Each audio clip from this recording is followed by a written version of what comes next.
Vous la connaissez peut-être, elle figure sans doute sur votre fiche de paye. La prime de panier devrait vous être remise de manière forfaitaire par votre entreprise pour manger chaque jour, chaque midi. Or, cette prime qui est déduite fiscalement est très souvent détournée par les sociétés qui bénéficient du coup d'une exonération fiscale en vous distribuant cette somme sur votre bulletin de paye. Résultat, des entreprises qui trichent et peu d'impact pour les restaurateurs. Face à elle, un ticket essaie de montrer ses muscles, le chèque bon repas. Mais la bataille est de longue haleine, alors qui remportera la guerre? Demain, mangerez-vous gratis avec votre chèque bon repas? Passage au scan. Je suis Landry Benoît, vous écoutez Le Scan, le podcast actu de Tel Quel, et ce mardi 14 juin 2022, je vous propose de parler restauration et titres de service. Ces titres de service ou titres sociaux, comme le chèque bon repas, ambitionnent de s'imposer davantage au Maroc. Mais de quoi s'agit-il concrètement? Comment fonctionne-t-il? Quel état du marché et quelles perspectives? C'est ce que nous allons voir dans cet épisode du Scan avec Mehdi Laraki. Il est secrétaire général de l'Association marocaine des émetteurs de titres de service.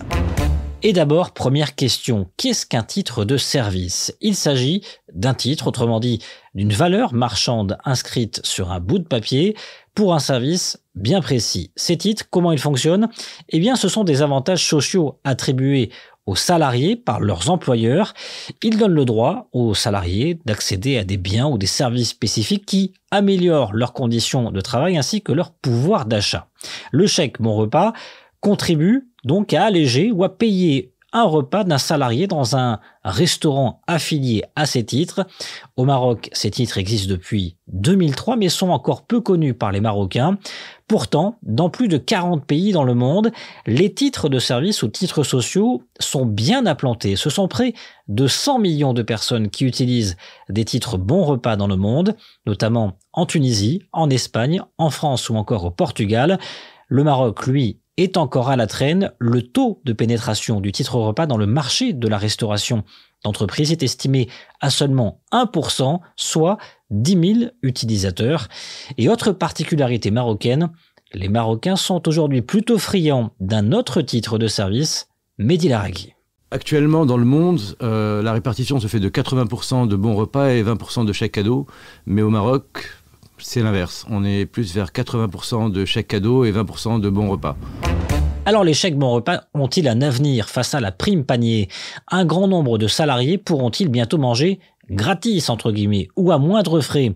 C'est ce que veulent croire les sociétés émettrices de ces tickets. Elles sont 4 à être sur ce marché au Maroc. La plus connue d'entre elles, Sodexo, mais il y a également Edenred, Up Maroc, qui sont des filiales de groupes internationaux, et Hotelis, une société marocaine. Leur fonctionnement, ces sociétés négocient une commission d'environ 3% auprès des restaurateurs marocains affiliés à leur réseau.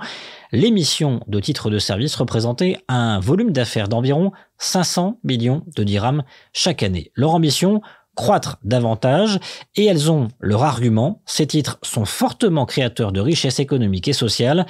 C'est sur ce point que les acteurs espèrent convaincre l'État, mais également les entreprises. D'abord, en termes d'emploi, le chèque bon repas a clairement un impact. Mehdi Laraki. Le bon repas est utilisé dans le monde avec à peu près 100 millions de bénéficiaires. Donc on a des études de cas dans plusieurs pays européens, asiatiques, la Tunisie, la Turquie. Et donc on s'est rendu compte que sur 100 utilisateurs, donc 100 personnes qui vont utiliser d'une manière récurrente leur bon repas, on a une création d'emplois entre 6 et 7, une moyenne de 6,6 emplois directs. Parce que le restaurateur va avoir plus de couverts, donc il va devoir recruter en salle, en cuisine, et même ses fournisseurs, les commandes vont augmenter. Donc il y a vraiment une création d'emplois. Autre impact, c'est en termes de santé et de productivité des salariés. Aujourd'hui, l'OMS a démontré qu'avoir des bons repas permettait une meilleure alimentation, donc une meilleure productivité, moins d'absentéisme, une meilleure intégration au sein de l'entreprise. Donc ça, c'est par rapport à l'employé. Et puis, troisième impact, l'État y gagne, à la différence de la prime de panier, dont l'impact est à l'aveugle et où la traçabilité n'est pas de mise. Le chèque bon repas propose tout l'inverse et donc des recettes fiscales automatiques pour l'État à travers la TVA.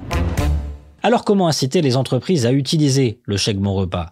Les sociétés émettrices de ces titres capitalisent sur leur argument de bien-être et de productivité pour un employé en pleine forme, qui a bien mangé, mais surtout, elles demandent à l'État une valeur du ticket plus importante et une défiscalisation plus significative.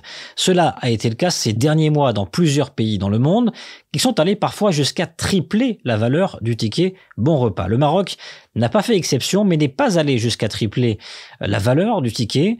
La valeur est passée de 20 dirhams à 30 dirhams, bien, mais encore insuffisant pour Mehdi Laraki qui rêve désormais d'atteindre les 60 dirhams. Aujourd'hui, on a une défiscalisation à hauteur de 30 dirhams. Il est clair qu'à 30 dirhams, on ne peut pas manger convenablement. Mais si on arrive à augmenter la valeur faciale avec une défiscalisation, il faut savoir qu'en fin de compte, l'État en sort gagnant. C'est-à-dire que le montant qui va être dépensé par l'État pour défiscaliser 30 à 60 dirhams ou 90 dirhams, eh ben l'État va gagner au niveau de la TVA, va gagner au niveau de l'IS, ça c'est des gains directs, mais va gagner au niveau de la restauration, va gagner au niveau de la création d'emplois. Je veux dire que c'est vraiment une relation win-win, mais pour tout le monde. La réussite des bons repas repose donc d'abord sur un cadre fiscal suffisamment incitatif pour les entreprises. Plus l'incitation fiscale sera élevée et plus cela permettra une différence avec la prime panier, plus le dispositif des bons repas aura donc du succès. Mais Mehdi Laraki, secrétaire général de l'Association marocaine des émetteurs de titres de service, ne veut pas partir en guerre contre la prime de panier. Très utilisée par les entreprises, il espère tout simplement que l'État fera le choix d'une solution mixte entre bons repas et prime de panier, notamment à travers une utilisation dans les supermarchés. Ne pas aller s'attaquer de front à la prime panier, mais de se dire par exemple, doublons la valeur faciale du titre restaurant, donc passons de 30, parce qu'à 30 dirhams c'est clair qu'on a du mal à manger d'une manière convenable, passons de 30 à 60 dirhams, donc 60 dirhams de défiscalisé de titre du bon repas, la prime panier, l'inclure avec parce que c'est un acquis on va dire chez le salarié, donc on ne pourrait pas trop lui toucher à sa prime panier, l'inclure au sein de ce, on appelle ça un double wallet on va dire, et en fait cette personne là va pouvoir utiliser ces 70 dirhams que en restauration par rapport dans le réseau des affiliés et en même temps va pouvoir utiliser les 30 dirhams restants au niveau de la grande surface ou c'est effectuer ces différents achats. Alors, j'ai même des personnes qui seraient même partantes, je ne parle même pas du secteur privé, même du secteur étatique, qui me disent, mais nous, on préférerait donner les 90 dirhams ou les 60 dirhams tout quand en bon repas. Parce qu'on est sûr de la traçabilité, on est sûr que ça va dégager de la TVA, on est sûr de l'IS, on est sûr de la création d'emplois qu'il va y avoir. Et donc ça, si on rentre dans cette dynamique, on va un peu rendre le titre social plus accessible aux Marocains. Et après, on pourrait vraiment avoir une panoplie de services qui pourraient être offertes, comme les chèques vacances. Et objectif des sociétés émettrices de ces bons repas, émettre plus d'1 million de titres repas dans 10 ans, contre 10 000 aujourd'hui. Selon l'association, cela pourrait créer 90 000 nouveaux emplois dans le secteur de la restauration, soit 10 000 emplois chaque année. Manger grâce au chèque bon repas, les sociétés émettrices de ces titres espèrent remporter leur pari, mais espèrent aussi proposer d'autres services que ce titre et celui du chèque cadeau très connu.